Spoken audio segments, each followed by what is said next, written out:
Comment inverser la tendance avec un homme? Bonjour à toutes, c'est Fabrice Julien, coach et auteur, expert en séduction depuis 2010, notamment auteur du livre « Le trouver, le rencontrer, le garder, séduire votre homme idéal en appréciant la quête ». Et dans cette vidéo, je vais vous parler de comment inverser la tendance avec un homme, parce que je sais que souvent, par cohérence, beaucoup de femmes se retrouvent dans des relations où elles perdent le contrôle, où vraiment la tendance n'est pas en leur faveur, c'est-à-dire qu'elles font de plus en plus d'efforts, l'homme en fait de moins en moins. Elles donnent de plus en plus d'attention à un homme, l'homme leur donne de moins en moins d'attention, etc., etc., etc. Comment inverser la tendance? Comment revenir à un homme qui s'intéresse à vous? Comment revenir à un homme qui fait des efforts pour vous? Si vous avez été trop en demande, trop à tolérer tous ses comportements en restant son bon petit toutou, trop à sa disposition, bref, trop acquise, comme diraient certains, mais ça s'applique ici, c'est un problème, parce que vous lui avez montré qu'il y a nos limites avec vous. C'est-à-dire, par exemple, un homme qui reçoit 10 textos de vous tous les jours, ça va, tu m'aimes encore, on se voit quand, tu me manques trop, etc. Ben, il va se dire, elle est folle de moi, je pourrais faire n'importe quoi, qu'elle serait à ma botte. Trop en demande. Trop à tout tolérer.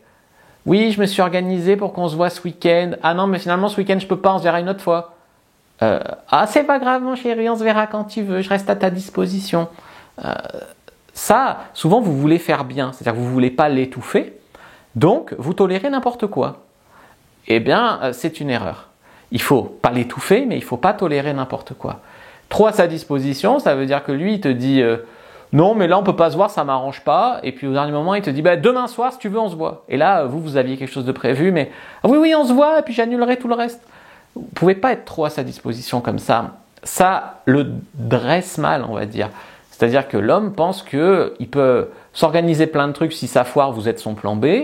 Il peut ne pas vous respecter finalement, d'accord? Il ne ferait pas ça avec Scarlett Johansson, hein, donc s'il fait ça avec vous, c'est que quelque part, il ne vous respecte pas. Et vous dites sûrement, je suis trop gentille, c'est mon problème. Ce n'est pas un problème de gentillesse. Ou alors vous dites, c'est comme ça, je suis entière. Ça, je l'entends souvent, entière, ça voudrait dire... quand j'ai trouvé un homme qui me plaît, je suis à fond sur lui, je tolère tout, j'ai mon truc à fond. Ça veut juste dire, je suis prête à être une victime qui ne s'impose pas. Désolé, je suis dur, mais c'est la vérité, vous aviez besoin de l'entendre. Sûrement que c'est rare que vous rencontriez un mec qui vous plaise, beaucoup en tout cas. Et du coup, vous mettez un enjeu là-dessus, un enjeu démesuré. C'est-à-dire que des fois, la fille me parle du mec, il est beau, il fait tel métier, il est marrant, il est ci, il est ça. Je lui dis, fais voir le profil Facebook. Je vais voir le mec, il est moche, il a une tête de con. Et là, elle vit dans ses rêves, la meuf. Tu vois, elle idéalise le gars. Et elle met un enjeu de fou dessus. Alors je ne dis pas que vous ne devez pas sortir avec ce gars, s'il vous plaît, mais ne l'idéalisez pas. Et pourquoi vous l'idéalisez? Parce que vous ne faites pas assez de rencontres. Je vois des meufs super mignonnes qui vont se gâcher avec des mecs qui sont des connards, ça saute aux yeux. Mais comme elle ne rencontre pas assez de mecs et que ce gars, elle l'a rencontré, elle est à fond sur lui. Si elle avait rencontré d'autres et des mieux, elle serait à fond sur les autres. Mais comme elle est à fond sur lui, elle ne veut pas en rencontrer d'autres. Et ça, c'est le problème. Tu vois. Donc il faut faire plus de rencontres, ne serait-ce que pour avoir un plus large panel d'expérience et savoir ce à quoi vous avez droit, d'accord, sur le marché des rencontres. Et vous avez sûrement droit à plus et à mieux. Et ensuite, il faut faire plus de rencontres aussi pour ne pas l'étouffer, pour qu'il y ait moins d'enjeux, pour moins marcher sur des œufs, pour être plus vous-même. Quand vous marchez sur des œufs avec un mec parce qu'il vous plaît, que vous n'osez pas faire des blagues alors que vous êtes une fille drôle, que vous n'osez pas assumer vos opinions politiques parce que vous savez que vous n'avez pas les mêmes, quand vous n'êtes pas vous-même en fait avec lui, vous comptez aller où comme ça? Tu vois? Donc c'est pas possible. Ensuite, une fois que vous avez fait plus de rencontres et que là vous avez trouvé un ou plusieurs mecs qui vous plaît vraiment, comment inverser la tendance? Il faut mettre l'homme en position de vous plaire. Et croyez-moi, c'est extrêmement facile quand on s'y prend bien parce que dans notre société, l'homme vit vraiment dans la misère affective et sexuelle. Oui, même s'il est mignon, oui, même s'il est riche, ce n'est pas facile pour un homme de faire des rencontres. C'est pas pour rien que quand une femme met une annonce de pute, elle a 10 000 demandes dans l'heure. Quand un mec met une annonce de pute, il a aucune réponse dans l'année. Donc, il y a un décalage énorme. Et ça, vous n'en prenez pas conscience et vous n'avez pas conscience de ce pouvoir que vous avez. Rien que ça, c'est un énorme pouvoir. Rien que grâce à ça, vous pouvez fixer vos règles. Prenez-en conscience. L'homme doit vouloir vous plaire, l'homme doit vouloir vous garder, il doit continuer à s'investir, il doit continuer à faire des efforts. S'il ne s'investit pas, si vous vous investissez toujours plus pour que la relation continue, ça va vous frustrer et vous allez vivre une fausse relation. Vous allez faire vivre en fait la relation en soins intensifs. Tu vois, c'est comme les gens qui vont mourir et que tu gardes en soins avec un respirateur. Ben vous, votre relation, elle va mourir parce que le mec fait plus d'efforts, s'investit plus. Mais comme vous voulez pas le voir, vous n'acceptez pas la fin de cette relation parce que vous vous dites, ben je connais aucun autre mec, il y en a aucun autre qui me plaît, donc ça doit absolument être lui. Un jour, il va tomber amoureux de moi, il va changer d'avis, j'en sais rien. Vous vous racontez des histoires. Eh ben, vous faites artificiellement vivre cette relation en faisant à sa place tous les efforts qu'il ne fait pas, en le contactant à sa place toutes les fois où ça devrait être lui qui vous contacte, en étant dispo quand ça l'arrange parce que lui ne fera jamais l'effort de se rendre dispo quand ça vous arrange, etc., etc., etc. Et c'est une très mauvaise approche des relations parce que même si vous finissez en couple avec lui, vous allez être dans un couple où c'est l'enfer, où c'est toujours lui qui décide de tout à sa sauce et vous qui vous adaptez. Ce n'est pas non plus ce que vous voulez. Donc il faut voir plus qu'à court terme, il faut voir à long terme. Donc il faut effectivement lui montrer votre intérêt. Parce que l'homme, il peut être mignon, mais comme on le sait, un mec mignon, il ne plaît pas à toutes les femmes. Une femme mignonne, elle peut se faire tous les mecs, mais un mec mignon, il ne plaît pas à toutes les femmes.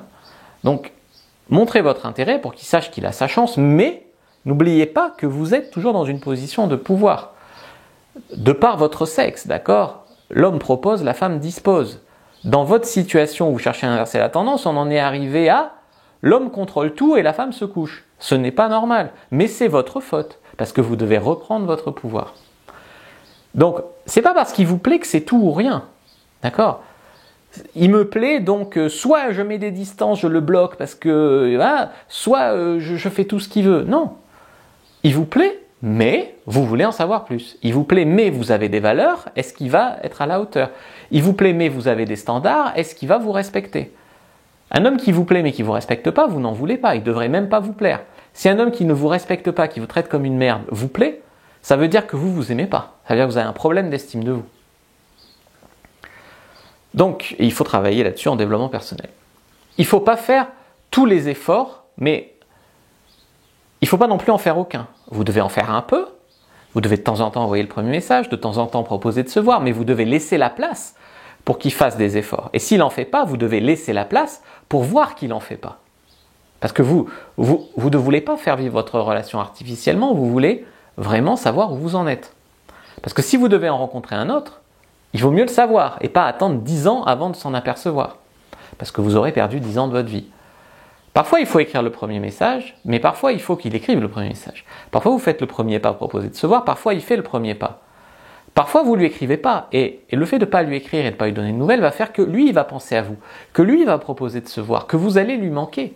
Vous ne pouvez pas lui manquer si vous êtes toujours là à lui proposer des tas de trucs, à lui envoyer des tas de messages. D'accord ? Il ne s'agit pas de passer d'un extrême à l'autre. J'étais à ses pieds, et maintenant je mets de la distance et je suis froide. Ça n'a aucun sens, d'accord ? Ça reste dans la stratégie de je veux le faire réagir.